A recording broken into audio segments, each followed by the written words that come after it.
Some people smile in front of you, but secretly enjoy seeing you stressed and emotionally exhausted. At first, you ignore the warning signs. You keep giving them chances again and again. You tell yourself they will eventually change. You try to stay understanding and patient. But toxic people often mistake kindness for weakness, and they slowly begin taking advantage of it. Every conversation leaves you mentally drained. Your peace disappears little by little. Sometimes they create unnecessary drama.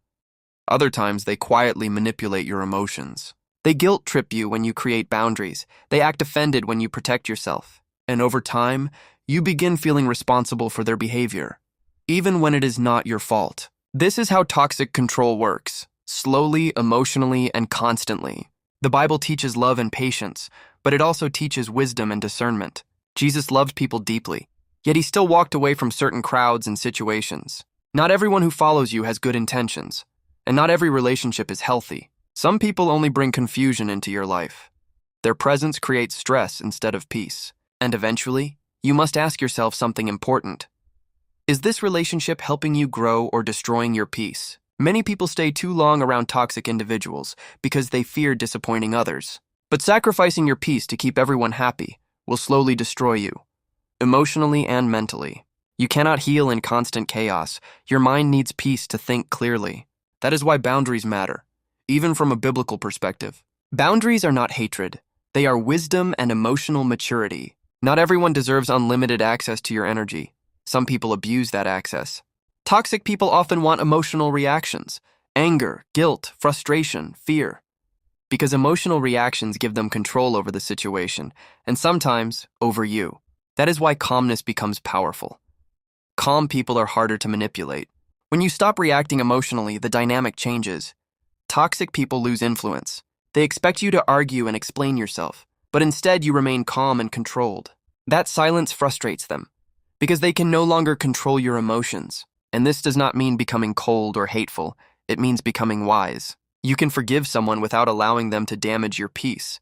Those are two different things. Sometimes the healthiest thing you can do is create distance, even if it feels difficult at first. Walking away from chaos is not weakness. Sometimes it is wisdom. You do not need to attend every argument. You do not need to fix every toxic person. Some battles are distractions, and some people only drain your focus and energy. Protecting your peace is not selfish. It is necessary for your mental and spiritual health. Because when your mind is constantly under pressure, your judgment becomes weaker. Your emotions take control. That is why wisdom matters so much. Wisdom protects you from emotional destruction. The Bible repeatedly warns about the people you allow close to you. Influence changes people slowly. Negative and toxic people affect your thinking over time, even if you don't notice it immediately. That is why peaceful environments matter.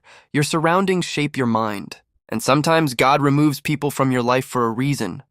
Not every loss is punishment. Some people leave because they were blocking your peace. Their absence becomes protection. This is difficult to understand at first, especially when emotions are involved. But clarity often comes later, after distance and silence. You begin realizing how heavy those relationships actually were, how much stress they created. And for the first time in a long time, your mind feels calm again. Your thoughts become clear. Peace is valuable. Do not sacrifice it carelessly. Not everyone deserves your trust, your energy, or your attention. Wisdom chooses carefully. Strong people are not controlled by every emotional situation. They stay grounded and disciplined. That is why emotional control is so important, especially around toxic individuals. Because some people want access to your emotions more than your friendship. Control is their real goal. And the moment you stop feeding the chaos, everything changes. The power dynamic shifts. You stop feeling trapped emotionally. You stop carrying unnecessary stress. And slowly, your peace begins returning. Your energy returns too. You think more clearly. You sleep more peacefully. Your mind is no longer constantly preparing for drama and conflict. Silence replaces tension. This is why protecting your peace matters so much. Your inner life affects everything else. The right people bring calm, honesty, and stability into your life, not confusion and manipulation. And wisdom helps you recognize the difference, even when emotions try to blind you. So if someone constantly destroys your peace, pay attention. That pattern matters. Not every relationship is meant to continue forever. Some lessons only last for a season. Protect your peace, protect your mind, and stay emotionally disciplined. Wisdom begins there.